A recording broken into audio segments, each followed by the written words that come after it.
Welcome to Creating a Family. Talk about infertility. So often when we think about infertility, we think that we act like it only affects the woman, the wife.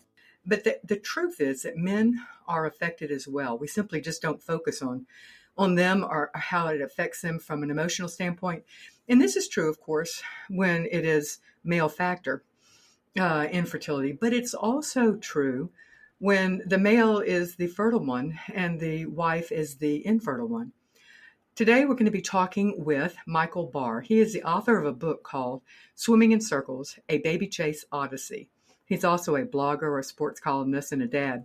And his book is about infertility, male infertility, and how the wife's infertility affects the husband. It is such an important topic, and he is a great interview. Let me just stop for a moment and say this is a perfect intro to an app that exists. It's been out about a year. It's called Fertistrong, and it's Ferring Pharmaceutical, who underwrites this show, is the one that's wanting us to tell you about it. It was designed by Dr. Ali Domar and Dr. Liz Grill. And if you're a longtime listener to this show, you will have heard both of them on this show. And Ali has been on the show a number of times. And they created this because of the very purpose that we're talking about, is that the impact of infertility on the men is so often overlooked. And this app is an attempt to directly address that. It's Fertistrong, and of course it's for either your Android or your Apple phone. It is free, and you can download it at whatever the app store is. You could also get more information about it at Fertistrong.com. And it's not only for male factor, it is also for men who love an infertile woman, for them to understand how to be a better support for their wife going through these struggles. So make sure you check it out, the Fertistrong app. Let me just also note that you're going to hear a difference in sound quality. We've been making some significant changes here at Creating a Family, and are really proud of the improved sound quality. But this show is a re-airing of a show we did a couple of years ago, and as a result, it is using the old sound system. So hang with us, and the information is still terrific. Enjoy. Today's show is going to be on male infertility, or actually, no, I shouldn't say that, on infertility from the male perspective. And there is a distinction, and we're going to talk about both. So often we think of infertility as only affecting the women, but that is so not true. So join our guest today, Michael Barr. He is the author of Swimming in Circles, A Baby Chase Odyssey. He is also a blogger, a sports columnist, and now a dad. Welcome, Michael, to Creating a Family. Hi, Dawn. Thanks for having me. Well, Michael, give us the crib note version, the short version of your fertility struggles, or your story, I should say. Yeah, well, the story is basically my wife and I are very circuitous route to parenthood. We found out you have good company in this audience. Yeah, we found out that we basically had what the doc said was 1 in a million odds of being able to create a biological child on our own, and so we went the IVF route. Did that for several years and had very little success in that regard. How many cycles did you guys do? We did 4. 4 fresh cycles, or some of those were frozen? We did 2 frozen cycles. Mm-hmm. We just jumped straight in. We didn't do IUIs. We just went straight IVF, and the last 2 were ICSI. Yeah, and every time they told us that things looked really fantastic, and every time it went absolutely nowhere. So we also, something that we'd actually always wanted to do since we were very young was do international adoption. So we also pursued that process, filled out all the paperwork, got our login date, and all that business. And then in the end, it's kind of difficult to describe, but we were surprised and wound up with some kids without any intervention at all, save for perhaps a bottle of wine. Everybody's dream that we can light a candle and open a bottle and end up pregnant. Well, and I do say that rather sheepishly. I feel almost guilty that was our outcome, because it was really unexpected, and I always felt this kind of kinship with folks that were going through the same thing that we were going through. Yeah. And so I do. I say it hesitantly because I know that we're rather fortunate. You are, and it's one of those funny things because and as well you should celebrate your good fortune. And yet I know exactly what you mean because others have said it as well, that when all of a sudden you get pregnant, it's almost, especially if it happens without treatment, and that does happen, it puts you in an awkward position because so much of your support group has been people who are going through it, and then to end up pregnant without having treatment, it almost separates you in a weird way from the people who have been kind of your peeps during the whole process. Right. Yeah. Here is a question we got from Randy. I love this show topic. My wife thinks I don't take our infertility as seriously as she does. She kind of obsesses over it, and I kind of don't want to think so much about it. I wonder if this is the typical way the sexes deal with it, or is it just me like my wife thinks? And he even included a smiley face emoticon. So let's talk about that. Do you think that there is something to say that, especially at the beginning, that because it does seem to me that more often the women are the pushers in seeking treatment. I mean, is that something that you have seen as well, Michael? Well, in terms of seeking treatment, or in terms of being able to talk about the issue? Well, let's separate the two. Yeah. Well, I'm not an expert on the topic. I know our story, and I know a few other stories, but certainly I know that in our case, it certainly was the case that my wife said, we're going straight for this. Of course, her situation was such that it was going to be rather painful for her to try to make babies the old-fashioned way because of her endometriosis. And so she didn't really want to deal with that. And when it turned out that I had issues too,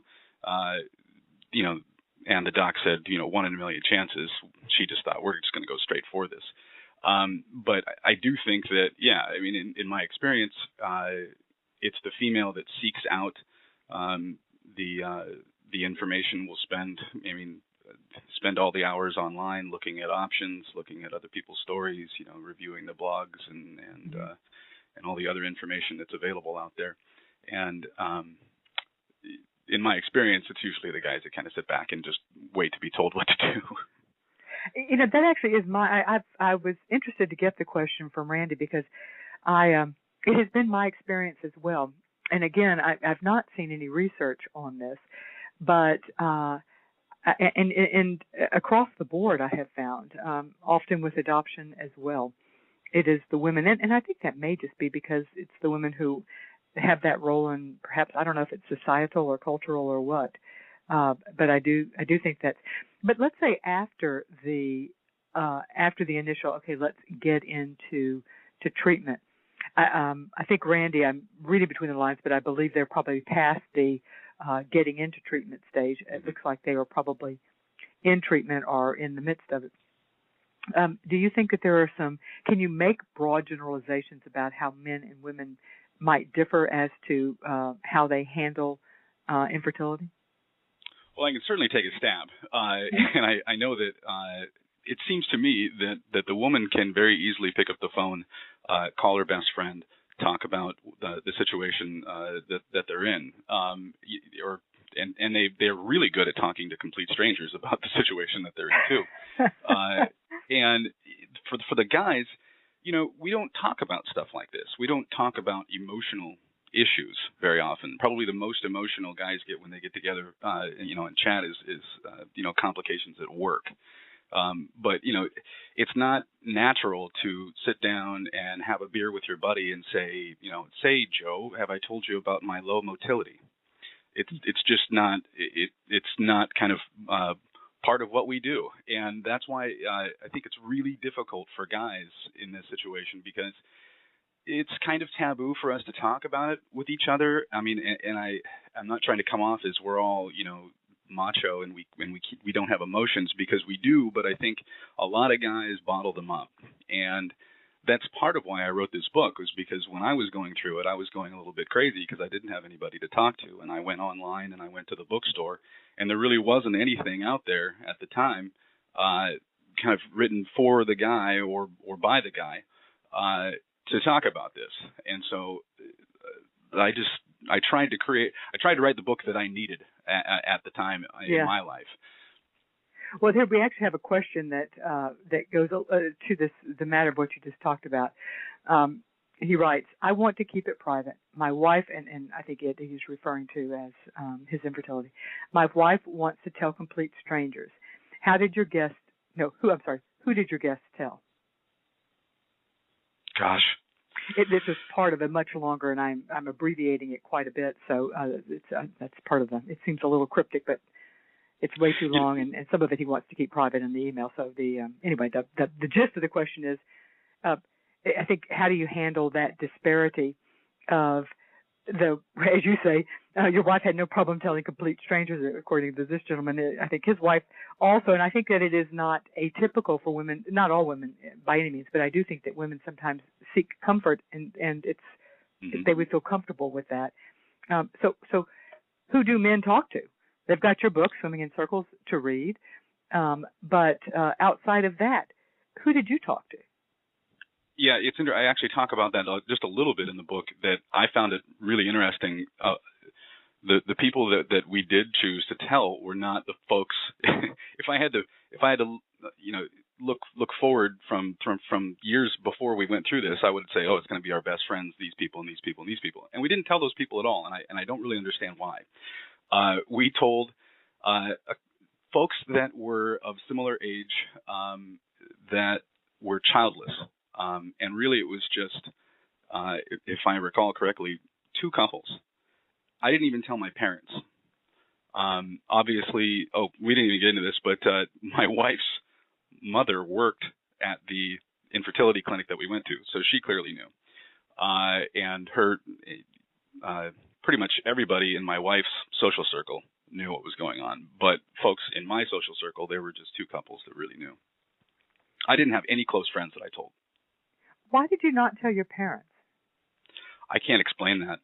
I really can't. My folks were older. They were in their late 60s. My dad has Parkinson's disease, and my dad's not an emotional guy at all. He's very logical. He wouldn't have reacted at all, I think, if we told him. My mom, that would probably hurt your feelings, quite frankly. Yeah, you're right about that. My mom, God bless her, she probably would have blamed my wife, just because she loved me so much. No. And it wasn't a natural thing to talk about with them. It's when I talk to people who don't discuss it with their parents or their friends, you can usually tie it back to, I don't trust their reaction. I don't think that they will react in a way that will be helpful for me. And so that's basically what you're saying, that their response, and the truth is, particularly with our parents, we think we know how they will respond. Right. Out of curiosity, do your parents know now? Yes. Yeah. They know. My dad had read the book, so he knows. But when we told them that we were going to go through with international adoption, we explained what went on, and it went about as good as I thought it would. And yeah, so they knew the history, and then they were totally totally blew their minds when we told them that we actually were expecting. My mom had absolutely no idea how to react, but that's kind of a different story. Interesting. So, in fact, you out of curiosity, one of the things that when we talk about this, I always think it's not that it's your responsibility to have to think about this, but in truth, and I raise this because I think when people don't tell their parents about their fertility struggles, or don't tell their parents about the impending adoption until right before, even though I think there are sometimes good reasons for both of those. I completely get why you do it. But one of the downsides, and one of the things you have to sometimes try to work around, is that it can hurt their feelings. I mean, depending on how they're told, or heaven forbid if they find out from somebody other than you, then their feelings can be hurt. And which, you could say, well, what the heck, I didn't trust their reaction. Maybe they should be aware that they're not particularly supportive people, so I don't really care. Right. But were your parents' feelings hurt? Well, my dad wouldn't have said so, even if it did hurt his feelings. How would you know?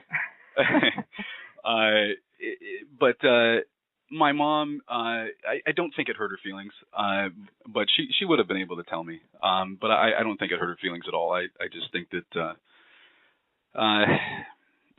I think my folks wish that they could have been there with us and kind of held our hands through the process. But I think they understood. Do you think it matters from how a man deals with a diagnosis, and whether it's male factor or female factor? Absolutely. In your case, it was both, but but assuming not. Absolutely. Why?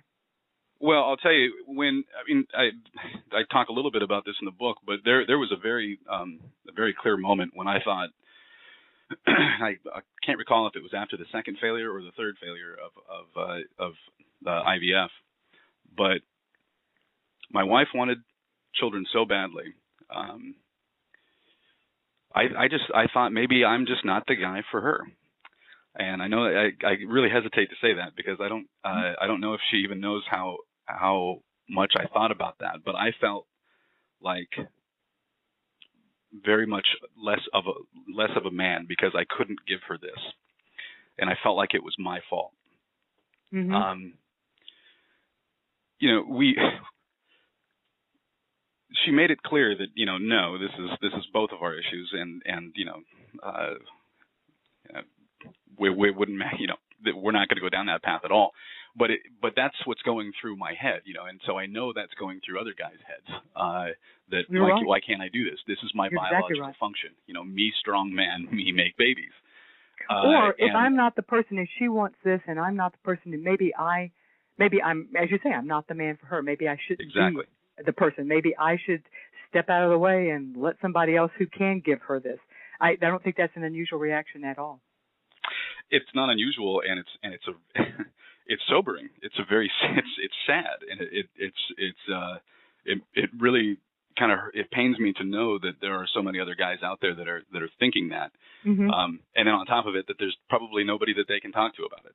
Mm-hmm. Because again, you're not going to go out with your buddies that you go to baseball games with and say, well, hey, I'm thinking maybe I should let my wife go marry somebody else that can give her a child. It's just not the kind of stuff that comes up. And so you bottle these things up, and at least for me, I kind of hit a breaking point. And what do you mean by that? Well, I felt like I was going crazy. I mean, I kind of, I don't know if it was kind of a quasi depression. I kind of fell into a real funk. It's a depressing situation. Let's be honest. Yeah. Yeah. It was a real haze where I could have probably seen a traffic accident happen right in front of me and not reacted. And that's very literally when I kind of shuffled upstairs to our attic where we had a desktop computer and started typing this thing out. And it kind of, writing this book was it was supposed to be for other people, and it turned out it was also for me. Yeah. Because it was very cathartic. Let me ask, did you consider at some point using donor sperm? Because obviously, one option would be not to divorce, but to use donated sperm, and that would take your sperm issues out of the question. I mean, was that something that, at least in your head, did you start toying with it, or did that just seem too far removed for you to go there? No, we did consider it, and we even got to the point where my wife was looking at all the profiles online and mm-hmm. trying to find somebody that was 6 feet tall, 180 pounds, blonde hair, trying to make a match. And somebody had similar education, et cetera. And in conversation about that, because we both had issues, it felt like kind of an odd step to say that, well, this is going to work if we go this route. That does seem. I can see your point. It'd be one thing if you were clearly The only one that, and she had, her test results were perfect. Yeah.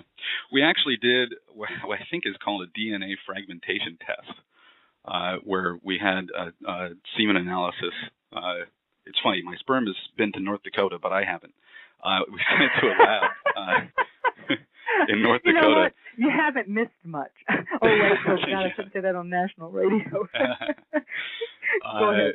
Sorry, North Dakotans, I was just teasing. Yeah, there's a lab there, I guess, that does what's called a DNA fragmentation test, where they try to see if there's actually something wrong with the DNA, the helix of the makeup of the sperm. And if that would have come back suggesting that yeah, not only is it kind of low motility and bad morphology, but your DNA is all messed up, then we probably would have charged forward with donor. But I can't say that for sure. But that came back just fine. Mm-hmm. And in fact, over time, the embryologist was saying that things were improving on my side, and so the kind of the donor just didn't seem logical for us. Mhm. Yeah. Here's a question from Lynette that it's not directly on point for your experience, but we can still talk about it. She says, we've been diagnosed with unexplained infertility, which just drives my husband crazy.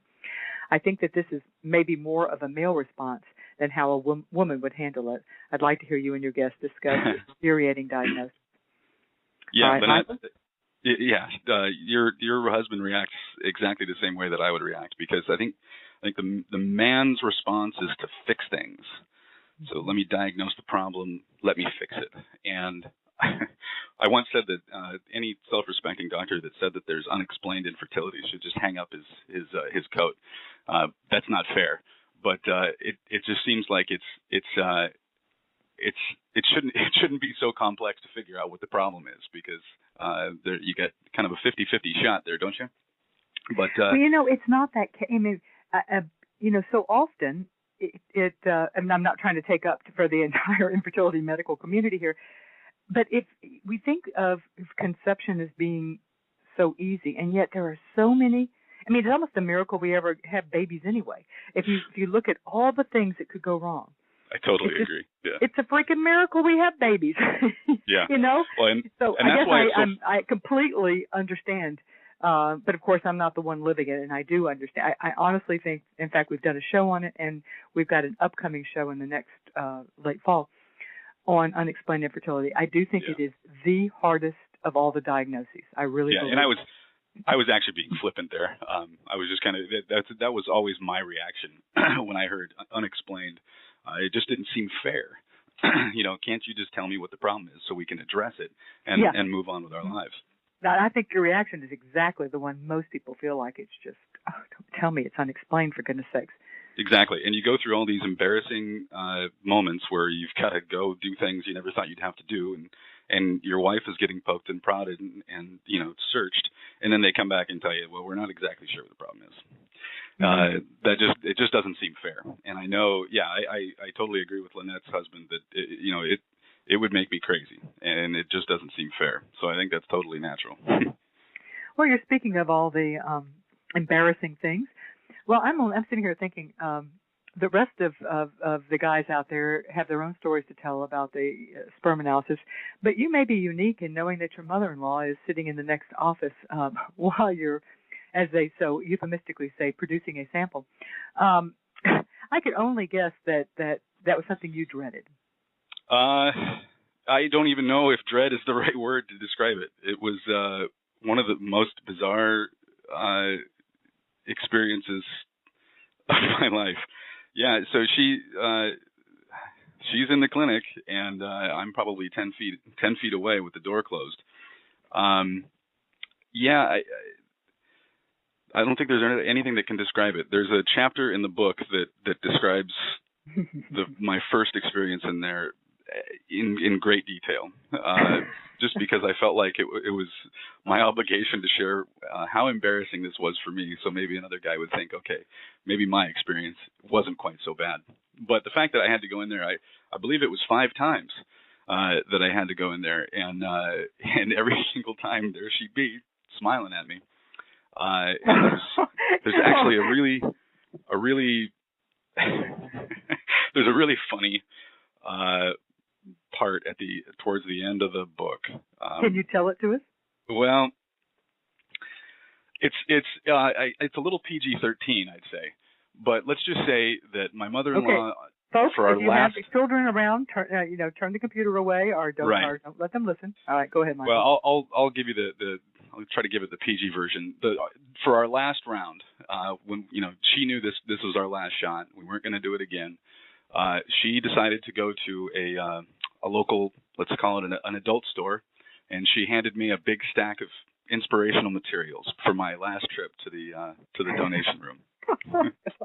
This is my mother-in-law, ladies and gentlemen, handing me a stack of just some of the most depraved material I've ever seen. And I'm sure she told you she didn't look at any of it. She just picked up a handful and didn't select it with you specifically in mind, or at least I hope she said that. I think she really quite enjoyed it, honestly. She had the biggest grin on her face, and she said she walked into that store and said, "I need some dirty magazines for my son-in-law." And they said, "You must be the greatest mother-in-law ever." Well, all I can guess is that at some point, it helps to be able to approach this with humor. Now, not everybody would handle it, but she must have known that you were a safe person for her to play the humor card on, which probably speaks for your relationship, actually. Oh, absolutely. She's a fantastic lady, and she's very funny, and we get each other's humor pretty well. Yeah, and actually, that helps. I was just going to say, in the book, I process a lot of stuff with humor, and maybe you can tell just from the way I am in this interview, but there's a lot of stuff in the book that I deal with humor, but I also try to, it's an incredibly honest book. I talk about how angry I am quite a bit, but I also deal with a lot of stuff via humor. Really I had one guy read the book, and he wrote to me and he said it kind of felt like that you were my best friend, and we were just sitting there talking about your problems, and we were able to kind of share that story. And that's really, I just wanted it to be honest, and tell the story from, a very authentic kind of point of view. Well, I can only guess that would be the highest compliment, because in fact, as you point out, so many men don't have a best friend or a friend that they can go through this experience with. And in some ways, it's unfortunate. Well, in many ways, it's unfortunate. But I suspect that men might their friends might be more receptive, but it just would feel so alien and outside of the norm of what you normally talk about. That you mentioned anger, and I wanted to talk about that some, because I think that is also a common response to an infertility diagnosis. Mm-hmm. But it doesn't always maybe look like anger, but I think that so talk to us a little about the how anger played out in your responses. Well, I tell you what, there was a lot of anger that boiled up in me. Because I didn't understand what was going on, and I didn't understand why it was going on. But everybody around me in my workplace, everybody, and I'm sure anybody that's listening knows this feeling. It seemed like everybody around me was having babies. Mm-hmm. Everyone in my workplace that was of kind of an appropriate age, they were literally all getting pregnant. And there was so much celebration around it, and the baby showers and people talking about names. And, here I was making an appointment to go in and, leave a sperm sample because they were going to check my motility. And it drove me crazy. Mm-hmm. I outwardly had to play the game and, say I'm so happy for you and smile and buy, baby gifts. And it just really made me mad. But whether that was an appropriate response or not, I don't know, but that's just exactly the way I felt. See, I don't think that it's fair to call in a response appropriate or inappropriate. If you punch the guy out, that's inappropriate. But it doesn't seem to me that the feelings are the feelings. I mean, yeah. I don't even buy that there's an appropriate or inappropriate feeling. There's an inappropriate way to perhaps express that feeling. Yeah. No, I know, and there were a lot of instances in our story, and some of them are in the book where I react in ways that are not very mature, And it's because I was just so mad and so frustrated about our situation. And a lot of that kind of goes back to the whole notion of being able to fix things. I just couldn't fix it. There was nothing that I could do to help our situation, and it was just making me so mad. And everywhere we turned, it seemed like somebody had a big old belly, big baby bump, you know. And it's just like, well, of course you can get pregnant. Of course you can get pregnant, and we can't. And it just didn't seem fair. And I know a more mature way would be just to be a little bit more objective. But when you're in the thick of all this IVF business, it's really difficult to kind of stand back and be objective. I think that some of the hardest parts of infertility is the fact that it can separate you from other people, and it does. We talk about it not infrequently. You know, the green eye of envy. You know, where it almost surprises people so often that they wouldn't have thought beforehand that they would have been capable of such a, as one woman said it, such a petty, mean response. And she said, I would have said that I wasn't that person. Exactly. And, but she said, in fact, you know, I am that person. Yeah. Yeah. Did it affect your relationship? Because sometimes the anger comes out towards the spouse, even if that person is not the one who, you know, perhaps that person is the first one. So it's not a logical person, not a logical target necessarily, but it often can affect the relationship. So did it affect yours? Yeah, it definitely did. But I'm trying to figure out the right way to say this. I'm surprised it didn't affect it more. We're both pretty passionate people, but I don't think that we really had thought about the way that we communicate very well until we went through this. In fact, until we got out of this, rather, because I tend to bottle things up. I don't express myself very well when I'm dealing with complicated matters of our marriage, and it's a character flaw. I'll admit it. And she's very expressive, and she wants to talk about things, and typically I don't. And this is something that you need to talk about. And so that created a lot of stress. And I'm surprised we didn't have more difficulty. But there were times when we were definitely on separate pages. And it took a lot of work on my part to be able to kind of understand how I needed to communicate with her. And it took a lot of patience on her part to figure out how to deal with the way that I process things. And we managed to find common ground. But I've always wondered, I mean, it seems like, I'm sure this study has been done, but the divorce rates for folks that have gone through IVF and such, because it's an incredibly stressful thing on a relationship.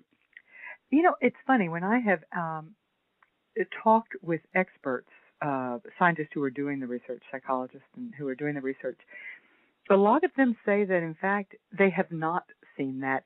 But I am with you, that surprises me, because I just, across the board, it seems like stress is oftentimes detrimental to marriages. And it's hard to imagine. There are more stressful things, I am sure, but there have been studies which indicate that infertility ranks right on up there with some of the biggest stresses. Death of a spouse, cancer diagnosis, things like that. Infertility ranks right in there with them.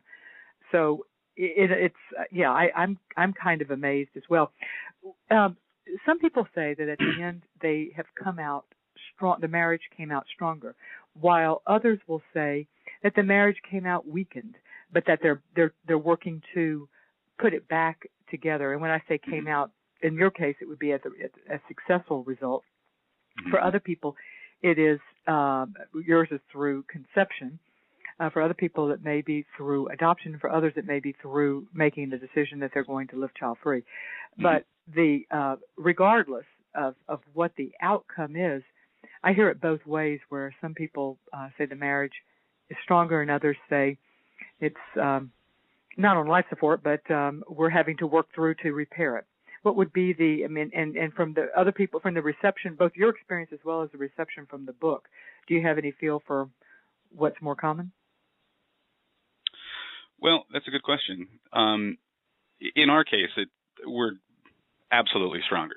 And I think a lot of it can be pointed to when we deal with something stressful, we think, well, that's not as bad as this that we went through. For instance, our 2-year-old broke his femur this summer and was placed in basically a body cast. And if you can imagine a body cast on a 2-year-old that can't talk and you have to try to keep him clean, that wasn't very fun at all. And yet, we were just happy he was there, so you just kind of deal with the situation.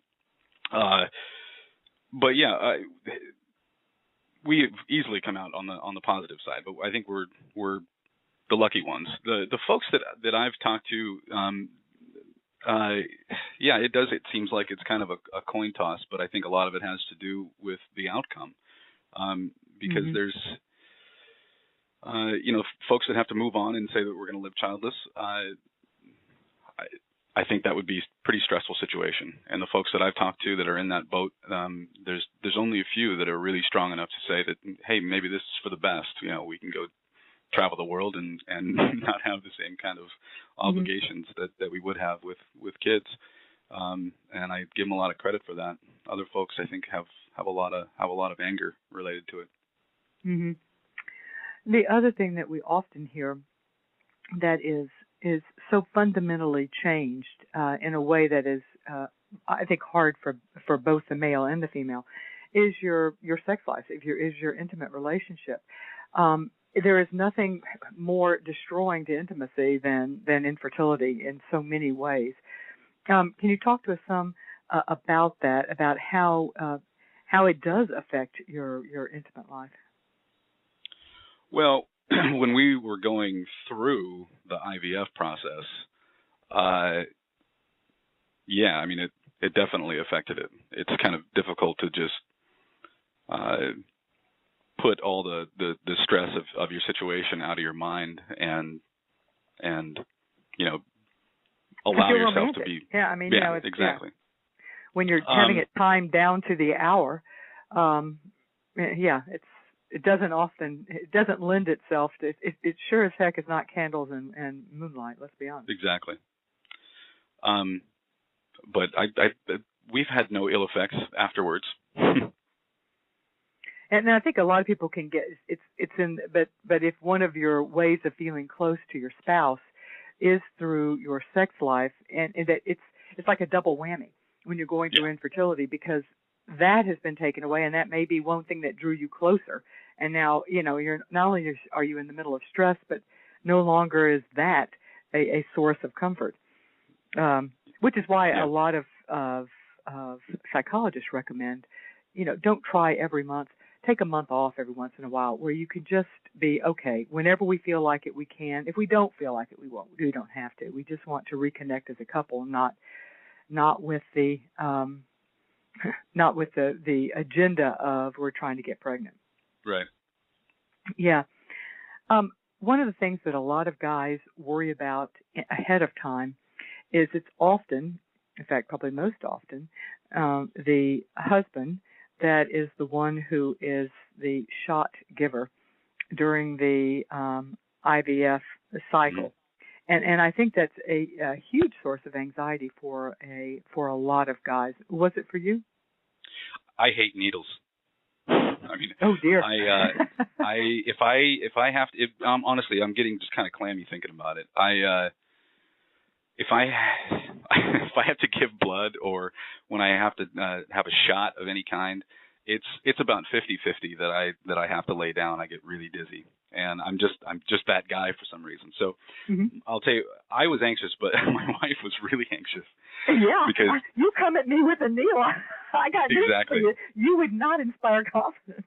Exactly. And I'll tell you a funny story from when we sat down with the nurse that was kind of giving us the instructions about how to give the shots and do the mixture of all the concoctions that you have to use.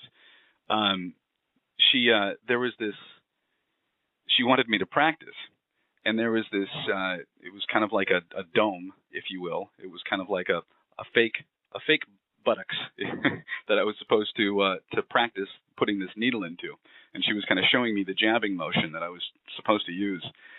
And I grabbed it with confidence, and I stabbed that thing down, and I bent that needle in at a right angle.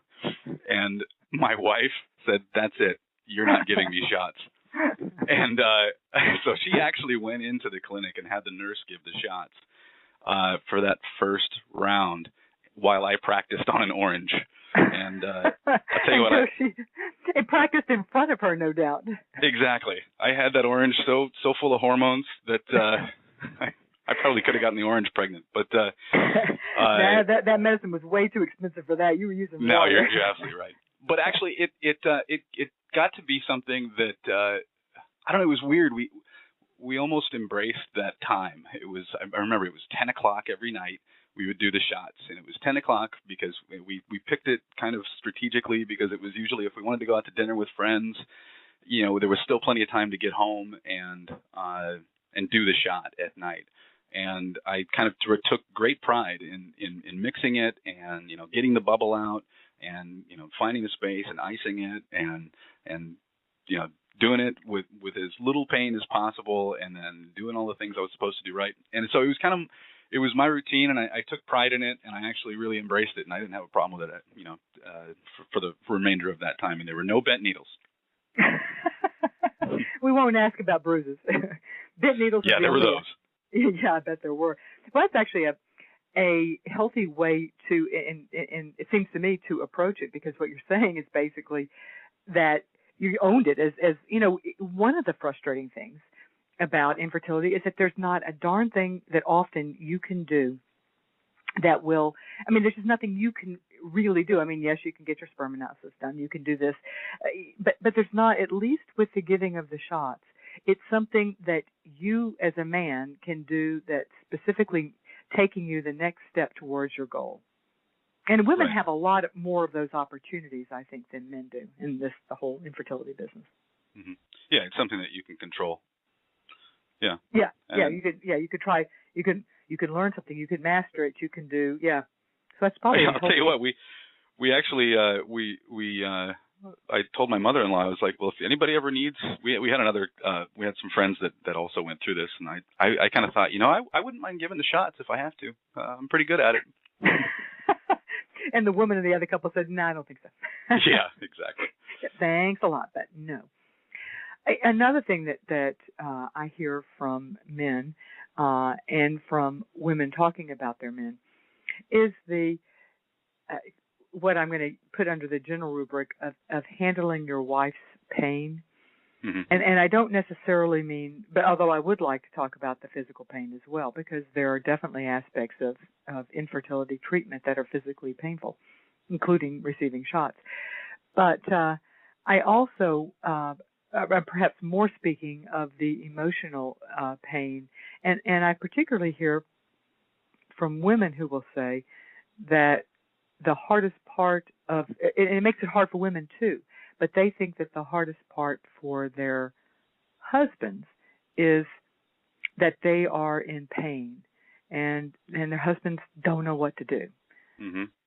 So can you talk about how that played out in your situation? Well, that's one of the most valuable lessons that I probably learned from this was that there was a point at which my wife just said, I don't want you to fix the situation because you can't. What I need you to do is tell me that you understand that, yeah, this sucks. I want you to hug me and tell me that you're sorry and that you understand. And that's really what she needed from me. And so here I am trying to fix the situation. And when she'd curl up into a little ball and start weeping, I would just kind of put my hands up on my head and think, what am I supposed to do about this? I haven't been trained in how to do this. None of this was modeled for me. And what she needed was for me to say, I understand. I understand this is impossible, and I'm sorry, and we're going to get through it.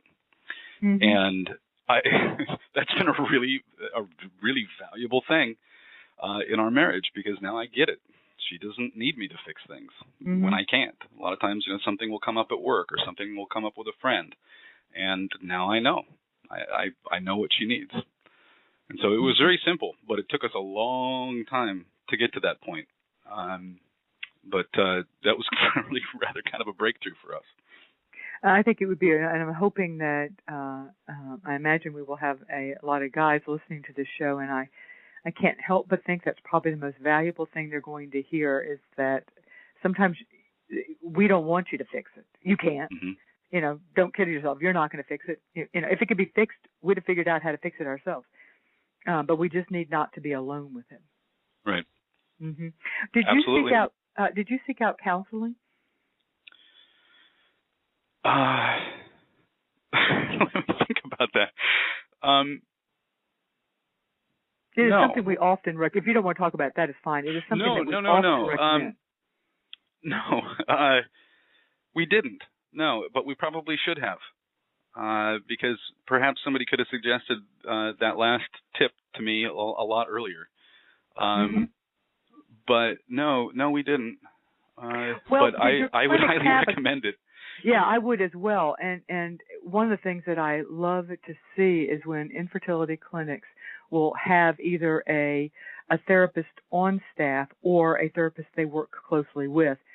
And it doesn't have to be on staff, but somebody who gets infertility, who you know, a therapist. I mean, there's not like a separate training that they go through on how to help women with, or couples, I shouldn't say women, men and women, with fertility issues.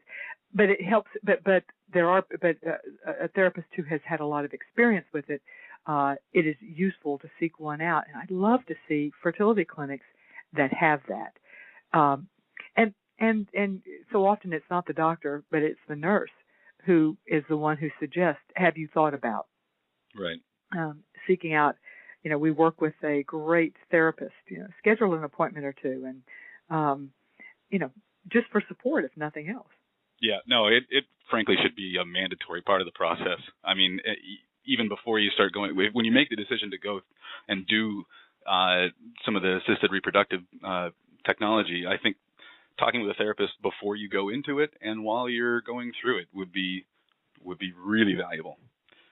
Yeah, but you know, people, we say that, and I'm going to say, oh yeah, you're exactly right, and yet I don't. It's like the stigma associated with counseling has been a slow one to die. It's like people will give lip service to it. Oh yeah, you know, yeah, of course, yeah, it's great. Yeah, no, I think anybody should do it. But when and I don't know if this is more male than female, and this may not be, and it may be one. I may be making a gender stereotype that's inaccurate here, but it does feel like that women might be more receptive to going to see a counselor than a guy. Is that, am I on left field, do you think? That was very delicately put, but I mean, I would absolutely say, I mean, it would be the last thing that I would want to do. I mean, even I would probably rather have gone and done what I had to do, you know, down the hallway from my mother-in-law than go and talk to a therapist. But I guess looking back, and I know, you know, hindsight is 20/20, but if I can provide any kind of advice at all, it would have been tremendous help. And just to have somebody say, look, you know, you two are going to go through a real roller coaster here, and you need to figure out how to talk to each other about the stresses that you're going to go through, just to prepare you for that, so that, because I think we both got into it and thought, well, we're just going to do this crazy thing where they're going to make a baby in a test tube and we're going to have a baby and that's going to be great. We had no idea that it was going to be such a roller coaster ride, and it was going to take so long, and it was going to be so painful and stressful. And I think to have somebody at least prepare you for that kind of journey and say, look, you got to prepare yourselves and prepare your marriage for something that could get pretty hairy. I just think that would be really, really helpful. And if it's just a 15-minute consultation before you go through your first round or something like that, I think it would just be helpful to know, okay, let's just try to be objective and try to, you know, kind of go in feet first here. True. And yet, yeah, you're exactly right. I think that would be, number one, it would add money to the process, although, you know, in fact, perhaps it wouldn't need to, in the sense that it could be something that would be provided. Just an initial, and perhaps if it's done at the very beginning, it might make couples more likely to seek it out when the going does get rough, you know, because they already have something of a relationship established back in the early days when they're sure it's not going to be them. You know, they're sure, everybody goes into it for the most part, if not with assurance, but at least with the secret hope that they're going to be the ones who get pregnant on the first either IUI or the first IVF or whatever. Right. Well, our biggest concern was that we were going to get triplets. That's how naive we were. Because that is something to be very worried about. Let me tell you. Well, sure. Let me tell you, that's a huge worry of mine. But nonetheless, I hear what you're saying. That the thought of failure wasn't it. The thought of over success was, That's right. Yeah, was where you're at. Well, when you did find out that you were pregnant without having tried, I imagine from what you're saying, you were in the waiting list for a child from China. Right. Probably right about the time when the weights were increasing dramatically. Right. I'm guessing, yes. Yeah. So when you found out you were pregnant, one of the things that people tell us is that it's hard to relax into the pregnancy. It's hard to believe in the pregnancy. Did you experience that as well? I was a basket case. I was an absolute basket case because we very much felt like this was kind of our miracle kid, and we couldn't let anything happen to him because we just weren't going to be able to do it again because the IVF didn't work 4 times, and we weren't going to go back to that. And I was a complete wreck. And on the day that he was born, I had to talk myself out of an absolute panic attack while I was waiting outside the room to go in. I was so nervous. I wasn't nervous about being a father and about seeing him. It was so nervous that something was going to go wrong. Mm-hmm. That was a really crazy time. It kind of I get a little choked up thinking about it because it was just it was obviously fabulous. It was wonderful, but I was scared to death. How long did that fear last? The fear that something could happen to him. How long did that last after his birth, or has it ever gone away? How old is he now? 4, you said? No, I worry about him, but I think I worry about him like any other parent would. He came out and he was born a little bit early, and he wasn't breathing on his own. He was pretty blue when he came out, and there was a moment when I thought he wasn't going to make it, and I thought, this is it. But then he decided to start breathing. So it's actually exactly the way that I was born. So it's something unfortunate that I passed on. But he spent a little time in the ICU, and once he was out of there, and it was really almost instantaneous that we just kind of. I mean, I still worry about him, but once he was in his mom's arms, and he just. It was just very natural, and that anxiety wore off pretty quickly. And so you don't find that you don't feel like you're an overprotective parent, because we also hear from parents who have arrived at parenthood after a long journey, either through successful treatment, donor egg or donor sperm or IVF, or through adoption, that they tend to be. They feel like they might be, and I think there's actually some evidence to support this, overprotective of their children. And I don't know if you experienced that. Of course, you've now had 3 in total, so that may help you relax a little more. If because you don't have time to be overprotective. I was just going to say, I don't have time to be overprotective. No, I don't think so. Even when he was the only one, I don't think that we were overprotective with him. I mean. I don't think we're any different. Just kind of observing our other friends with children. I don't think that we really are overprotective in comparison to them. Mm-hmm. By the way, we just got an email from Russell saying, "Love the show. Can't wait to read the book. Us guys are often so alone." Thank you, Russell. And I wrote it for you. One back at you, Russell. And I think we have time to talk about one last question, and that is, were you always in agreement on how many, the steps up the infertility treatment ladder and when to step off of that ladder? That's a hard thing for couples navigate.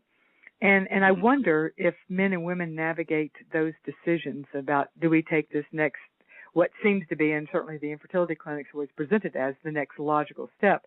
Do you think that there is a difference in how men and women make those decisions? I'm sure there is a difference. Was there in your case? Did you have a difference?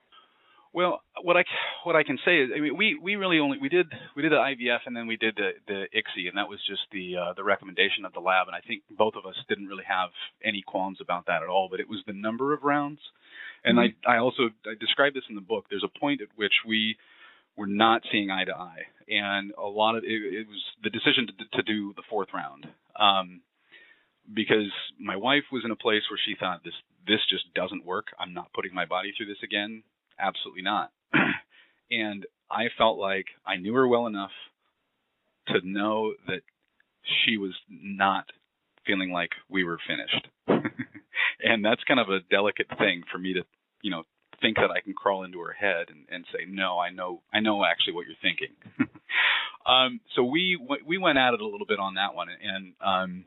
And then finally, it was when we basically agreed that, okay, yeah, the fourth round is it, and we're done, and we're just going to move on with adoption. Actually, what we did was we applied to adopt while we did the fourth round, so it was kind of a ringer. We knew there was going to be a baby at the end of this, one way or the other, whether we had to fly to get it or not. And that was kind of the process we went through. But yeah, definitely there was a lot of kind of miscommunication between the two of us about how many rounds to do. But that was the only point that we had gone through that. There really wasn't much in the way of, we didn't argue about how many eggs to put in or what kind of process to go through or anything like that. Okay, and that's good, because certainly how many eggs to put in is a big one, but often infuriatingly not discussed as much as I would like to see it discussed. Yeah, it always seemed like it was kind of the decision of the lab based on the quality. And that was a very strange thing for them to say, well, one looks fantastic and one looks pretty good, and this last one we're not so sure about, but we're going to toss it in there anyway. And it was just a very strange thing. That we didn't really feel like we had much authority over that decision making, because I couldn't look at the embryo and go, actually, I disagree with you. I don't think this one looks very good or something like that, because I don't have that expertise. But so there was a lot of trust there. Well, and there has to be a lot of trust. In fairness, I would agree with that there really does have to be trust. But I also think there has to be the couple needs to be a part of the decision, because they're the ones, and we hear from them, who then are faced with decisions when all of a sudden they have three. Right. Or they're the ones who are parenting twins when they really don't want to be, although quite frankly most people who have been infertile don't mind that, being in that position. Well, we have reached the end of our time. Thank you so much, Michael Barr, for being our guest today on Creating Family.